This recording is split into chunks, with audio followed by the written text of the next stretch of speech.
Olá pessoal, boa noite. O nosso seminário iniciará com a apresentação de algumas características do filo Onychophora pelo Emerson. Depois eu venho com a apresentação de algumas características do filo Tardígrada. Em continuidade a gente tem as curiosidades com a Raíssa e por fim o modelo didático com a Duda. Mas antes de iniciarmos, o táxon Panartrópoda é um táxon que abriga os filos Onychophora, Tardígrada e Artrópoda. E embora seja um consenso a monofilia do grupo, discussões giram em torno das relações filogenéticas que esses grupos têm entre si. Boa noite, meu nome é Emerson Oliveira e eu vou falar sobre as características gerais do filo Onychophora. Bom, falarei algumas características dos Onychophoras. Os Onychophoras não são considerados artrópodes, mas estão relacionados a eles.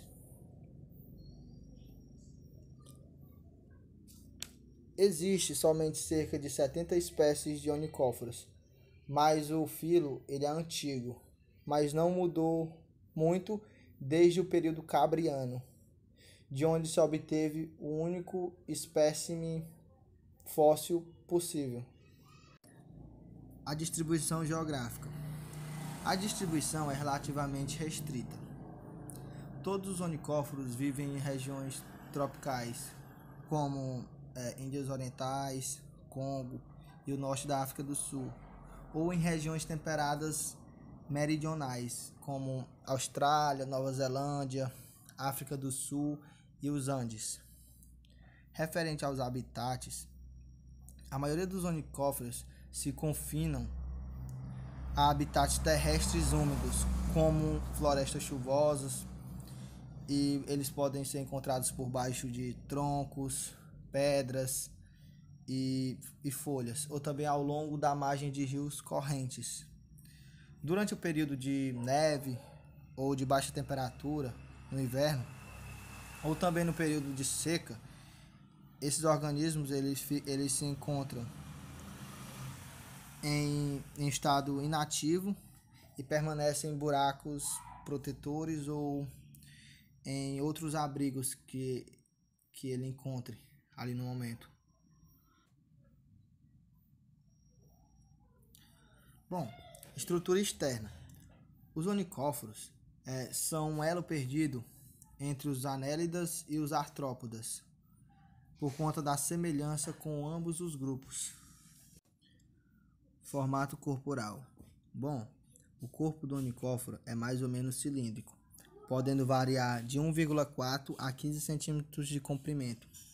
A extremidade anterior, ou seja, a parte da frente, porta um par de grandes antenas aneladas e uma boca ventral, franqueada por um par de mandíbulas em formas de garras e por um par de papilas curtas e orais em formatos cônicas, formatos cônicos. Essas mandíbulas, elas são de grande importância. Elas apresentam apêndices segmentados e modificados, como nos artrópodes. As pernas nessa espécie, ela varia bastante. Elas podem variar de 13 a 43 pares, dependendo da espécie ou do sexo desse animal. Bom, as pernas elas também não são articuladas e elas têm um par de garras terminais. Como podemos ver nessa imagem, a superfície inteira do corpo é coberta por tubérculos, grandes e pequenos, que se arranjam em feixes que envolvem as pernas e o tronco do onychophoro. Os onychophoras, eles podem ser encontrados nas cores azuis, verdes, alaranjados ou negros. As papilas dão à superfície uma aparência aveludada e iridescente. Bom, as relações filogenéticas. Estruturas como a parede corporal, a fina cutícula flexível, os apêndices não reunidos, eles são características que são bem semelhantes à dos anélidas. Mas, por outro lado, também tem outros aspectos dos onychophoros que se assemelham mais aos artrópodas. Estudos recentes de ultraestrutura dos espermatozoides dos onicóforos mostram uma semelhança enorme em relação ao espermatozoide dos clitelados. Alguns zoólogos postulam que os clitelados e os onicóforos pertencem ao mesmo grupo monofilético. Olá pessoal, eu sou o Felipe e vou dar continuidade à apresentação com o filo tardígrada. Então pessoal, os tardígrados eles são animais muito pequenos, mas altamente especializados, conhecidos comumente como ursos d'água. Algumas espécies atingem 1,2 milímetros, mas a maioria não tem mais de 0,3 a 0,5 milímetros. Embora não sejam comuns, os tardígrados eles são raramente encontrados, a menos que se procure, devido ao seu tamanho e por viverem em habitats especializados. Foram coletados poucos tardígrados intersticiais marinhos, provenientes de águas tanto rasas como profundas. Também existem algumas espécies de água doce, que vivem nos detritos do fundo ou nas águas e musgos aquáticos, e existem até espécies que vivem em filmes de água, do solo e dos resíduos da floresta.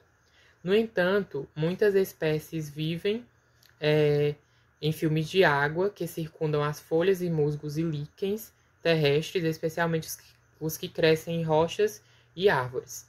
Esse último hábitat é dividido primariamente com alguns rotíferos bideloides, e os dois grupos apresentam muitas adaptações paralelas. Foram descritas aproximadamente 600 espécies de tardígrados, muitos das quais cosmopolitas, e foi descrito somente um tardígrado fóssil, possivelmente de um ambá do Cretáceo. Sobre sua estrutura externa. Os corpos dos tardígrados são curtos, roliços e cilíndricos, e há 4 pares de pernas atarrancadas e ventrais. Cada perna termina em 4 a 8 garras ou discos. O corpo é revestido tanto por uma cutícula lisa, como por uma ornamentada, que em alguns tardígrados, tais como o Equinychus e o Megastigarctides, encontra-se dividida em placas segmentares simétricas. E essas segmentações podem ser observadas nessa imagem, na imagem B, nessa espécie de tardígrado B. A gente pode observar, né, que essa cutícula externa ela é bem segmentada, tem vários segmentozinhos. Essa cutícula contém quitina, mucopolissacarídeos, proteínas e lipídios, compondo 3 camadas primárias. Periodicamente, a cutícula velha é descartada, incluindo os estiletes faringianos, as garras e os revestimentos dos intestinos anterior e posterior. A epiderme secreta uma nova cutícula corporal, mas os estiletes são substituídos pela glândula salivar e as garras pelas glândulas de Garras. Durante a muda, o corpo se contrai, saindo da cutícula velha, que então escorrega e é deixada para trás como um estojo relativamente intacto. É como a gente tem aqui nessa imagem, né, que a gente pode ver, que tem, acho que, se eu não me engano, é uma cigarra, e ela deixou, né, seu exoesqueleto antigo, sua cutícula velha, que ela não queria mais, ela está crescendo, ela vai se desenvolver mais, ela vai precisar de mais espaço. Então, ela deixou para trás aquele exoesqueleto antigo. A gente pode observar que fica bem intacto, né, o exoesqueleto antigo. E é assim que funciona nos tardígrados. Agora, em relação à sua filogenia. A posição filogenética, né, dos tardígrados é incerta. A cutícula segmentada, os apêndices, a musculatura e o sistema nervoso, bem como os túbulos de Malpighi e a pseudocele, lembram todos os dos artrópodos. Por outro lado, também ocorre uma pseudocele em muitos esquielmintos, e a faringe de tardígrados é organizada como as dos gastrótricos, dos nemátodos e dos loricíferos, e não como as dos artrópodos e de muitos outros filos nas quais há camadas musculares e epiteliais separadas. Muitas peculiaridades dos tardígrados são indubitavelmente especializações para a vida em seus habitats restritos. Boa noite, meu nome é Raíssa e eu vou falar um pouquinho sobre algumas curiosidades sobre o subfilo dos tardígrados e dos onicóforos. Falando um pouquinho sobre o filo onicóforo, ele é considerado um taxon raro e ameaçado de extinção devido às suas populações, redução das suas populações e a fragilidade de seus habitats. Está na lista vermelha dos animais ameaçados de extinção. Geralmente, esses animais eles possuem hábitos crepusculares, mas algumas espécies eles apresentam hábitos noturnos, se locomovendo à noite e explorando lugares escuros durante o dia. Esses animais se alimentam de pequenos invertebrados e eles secretam uma substância esbranquiçada que é excreta pelo limbo papilar. E essa secreção é usada justamente para a defesa e captura de presas. Essa secreção ela é produzida e armazenada em grandes glândulas situadas em cada lado do intestino dentro do corpo. Os onicóforos, eles secretam esses fios de cola que emaranham a presa, né? Pode ser tanto pequenos animais invertebrados como presas, que podem ser animais vertebrados também. No interior do corpo dos onicóforos, a secreção é líquida e, nesse estado, ela é lançada sobre as presas. Acontece que, pelo movimento da presa, quanto mais a presa se movimenta, mais viscosa, mais rígida essa secreção vai ficar. Lembrando que essa espécie também, sob condições ambientais desfavoráveis, eles vão entrar dentro do solo e se tornam dormentes até que as condições ambientais melhorem. Já os tardígrados, na minha opinião, é um dos filos, é um dos mais fascinantes da natureza. As criaturas são criaturas microscópicas que são capazes de sobreviver em diversos tipos de condições extremas, como no vácuo do espaço e em temperaturas altamente negativas, por exemplo. Popularmente, os tartígrados eles são conhecidos como ursos d'água, graças à sua locomoção, a forma do corpo roliça e pernas com garras. Eles possuem em total 4 pares de pernas e cada uma possui de 4 a 8 garras. Diferente dos artrópodes, os apêndices não são articulados. Em geral, eles possuem um tamanho variado. Pode ser encontrado numa ampla variedade de habitats, sendo ele oceanos, água doce, até mesmo sobre filmes de água que se formam sobre as plantas. E a maior parte dessas espécies possuem distribuição cosmopolítica, o que quer dizer uma distribuição cosmopolítica. Pois uma espécie é amplamente distribuída pelo mundo. Os cientistas eles acreditam que esses tartígrados podem formar agregações extremamente densas de até 2 milhões de indivíduos por metro quadrado. A sobrevivência dos tartígrados. Acredita-se, né, com provação que os tartígrados podem ter sobrevivido às 5 principais extinções em massa ocorridas na Terra. Os fósseis dos tartígrados são de mais de 500 milhões de anos atrás, quando os primeiros animais mais complexos estavam ameaçando a se desenvolver. O filo ele foi descoberto por um pastor chamado Johann August em 1773, mas foi só 3 anos depois, na Itália, que as habilidades especiais dos tartígrados eles foram realmente reconhecidos.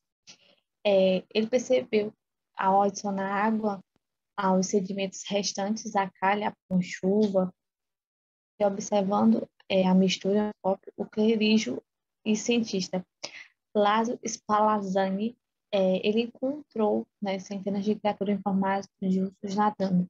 Então, ele acabou chamando esses animais de o tardigrado, que significa aqueles que movem devagar, por conta, né, do ritmo de movimento desses animais.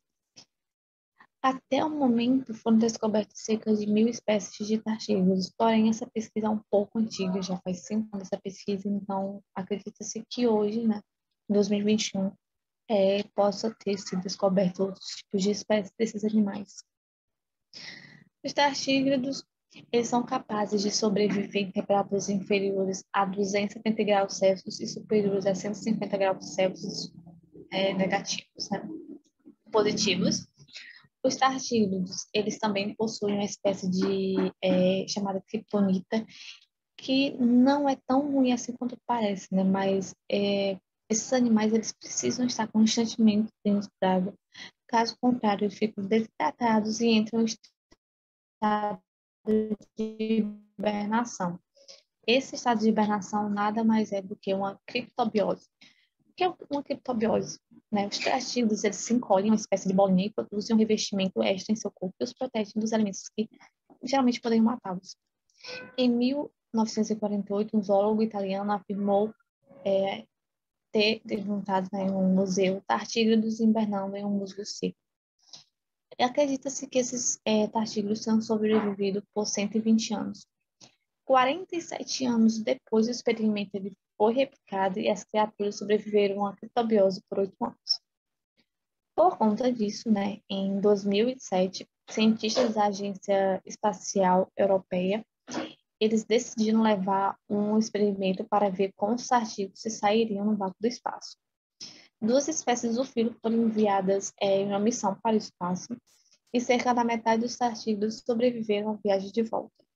Em entrevista a New Science, a Nova Ciência, a astrobióloga Geda Koenig, do Centro Aeroespacial da Alemanha, explicou que a habilidade desse filo de sobreviver a essas condições extremas pode ser uma possível indicação de que existem sim, pode existir outros organismos com as mesmas capacidades dentro do sistema solar. Lembrando que esse filo ele tem um DNA exógeno, ou seja, tem 17,5% do seu DNA exógeno, ou seja, que é desconhecido ao organismo dele. Em termos de comparação, quando a gente leva em consideração outras espécies, a maioria dos animais tem menos de 1% do DNA exógeno em seu genoma. Os pesquisadores eles acreditam que os tartígrados eles consigam milhares de genes exógenos de vários outros animais, como bactérias, plantas, fungos, por meio da transferência horizontal de genes, no qual ocorre a troca de material genético entre essas espécies. Sendo assim, esses animais eles conseguem consertar o seu próprio DNA, criando um mosaico de genes que vem de diferentes espécies. Nesse mosaico seria possível descobrir o que faz com que os tartígrados eles consigam sobreviver em condições tão extremas. Lembrando, eles conseguem consertar seu próprio DNA, porque quando eles entram em estado de hibernação, o DNA ele se quebra, e quando as células realmente se datam novamente, a membrana e o núcleo do DNA ficam esburacados, o que permite que outras moléculas possam entrar dentro do DNA desses animais. Oi gente, aqui é Eduarda e eu vou mostrar para vocês o material que a gente vai utilizar para fazer o nosso tardígrado. Nós vamos precisar de massinha de modelar e como ele é um animal muito grande, a gente ia precisar de muita massinha, então a gente resolveu fazer nós mesmos uma massinha caseira, utilizando cola e farinha de trigo. É só misturar os 2 ingredientes até formar essa espessura aqui de massinha de modelar mesmo. Aí, como ela é uma massinha totalmente branca, a gente também vai precisar de tinta guache para dar cor para essa massinha. Também vou precisar de papel, lápis e um lápis de cor na cor marrom. Bom, gente, o próximo passo é pesquisar na internet aqui o modelo de um tardígrado e eu vou tentar reproduzir aqui ele no papel. Por que eu precisei do papel e do lápis? Porque eu vou desenhar toda essa estrutura aqui de fora, só essa partezinha, a borda do animal, para colocar a massinha dentro e poder fazer todas as estruturas dele. Então, gente, com o papel e o lápis eu desenhei a parte de fora só para delimitar o espaço. Vocês não vão ver aqui porque tá de lápis, mas tem só a estrutura de fora mesmo desenhada. Essa parte aqui de cima eu pintei com lápis de cor, porque como tem muito detalhe, é muito fininho, com a massinha de modelar ia ficar muito difícil de fazer. Então eu só fiz essas partes com lápis de cor mesmo, e o resto eu vou preencher com massinha de modelar.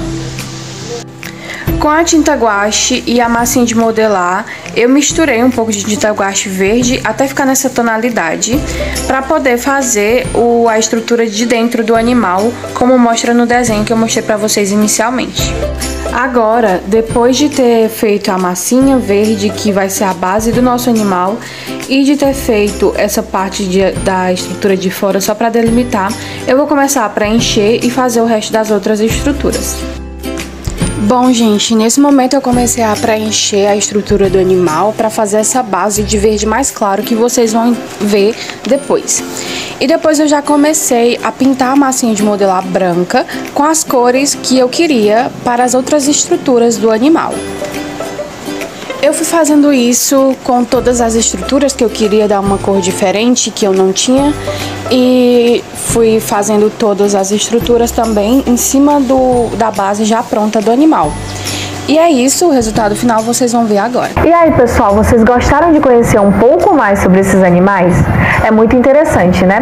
Então, para complementar, nós trouxemos aqui o nosso modelo didático, que foi feito com massinha de modelar, e essa é a estrutura de um tardígrado.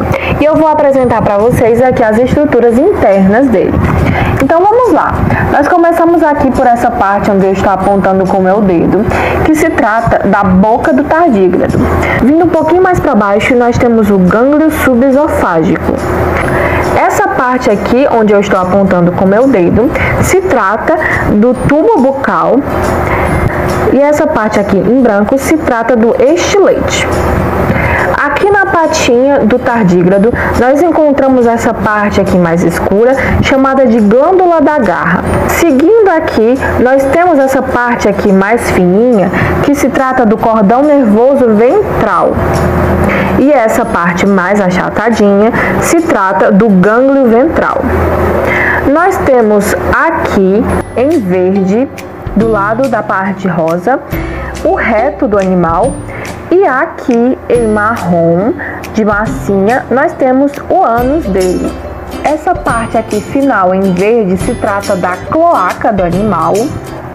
E aqui em marrom, essa partezinha bem pequenininha é o receptáculo seminal. Essa parte aqui em rosa se trata do ovário do animal. E essas duas partes aqui, essa verde mais escuro e essa aqui, são chamadas de glândulas de Malpighi. Nós temos aqui em vermelho os óvulos do animal. E essa parte aqui, maior, é chamada de intestino mediano. Bem aqui nós temos o esôfago do animal. E bem aqui nós temos a faringe dele. Essa bolinha branca aqui é o olho e essa parte aqui em marrom é o lobo lateral do cérebro.